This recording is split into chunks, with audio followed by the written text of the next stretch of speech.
السلام علیکم ورحمۃ اللہ وبرکاتہ۔ محترم سامعین، خواتین و حضرات، اجالا چاندنی امید اسلامک چینل سے میں آپ کی خدمت میں حاضر ہوا ہوں۔ ویڈیو لے کر آیا ہوں سورہ فاتحہ کے اندر فصاحت و بلاغت کے بڑے نکات، بڑے رموز و اسرار موجود ہیں اور ان کو بیان کرنا انتہائی ضروری ہے۔ بہت سارے بیان ہو چکے ہیں نکات، اس ویڈیو میں یہ بیان کرنا چاہ رہا ہوں کہ اللہ رب العالمین نے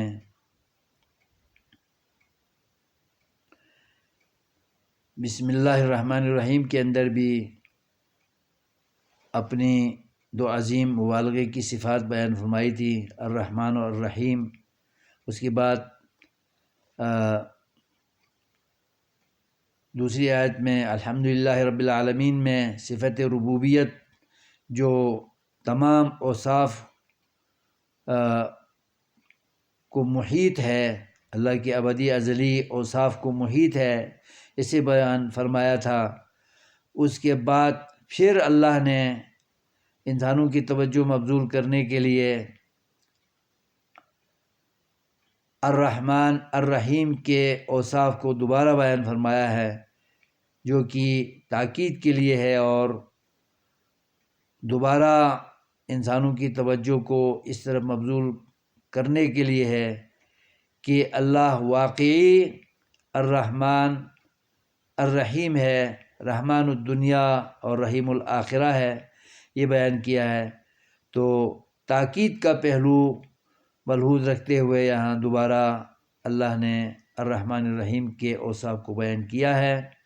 تو تاکید کا پہلو بھی بلاغی رموز و اسرار میں سے ہے۔ کسی بات کو پختہ کرنا ہو تو اس کو دوبارہ تاکیداً بھی بیان کیا جاتا ہے۔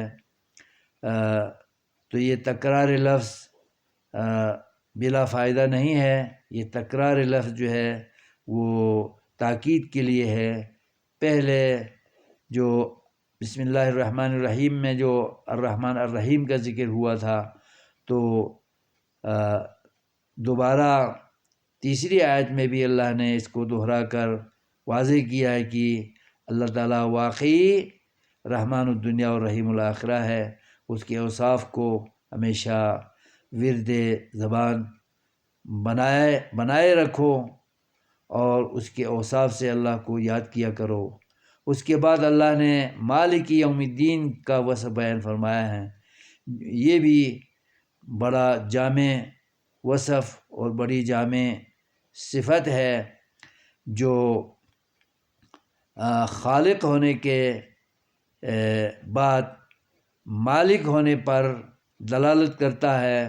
جو خالق ہوتا ہے وہ مالک بھی ہوتا ہے اور وہی رازق بھی ہوتا ہے، یہ ثابت کر رہا ہے کہ اللہ دنیا میں بھی مخلوقات کی تخلیق کے ساتھ تمام مخلوقات کا مالک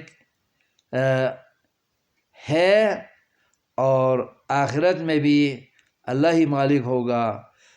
لمن الملک اليوم کا جو اعلان اللہ فرمائے گا کہ انسانوں بتاؤ، دنیا میں تم فرعون بنے بیٹھتے تھے اور اپنے آپ کو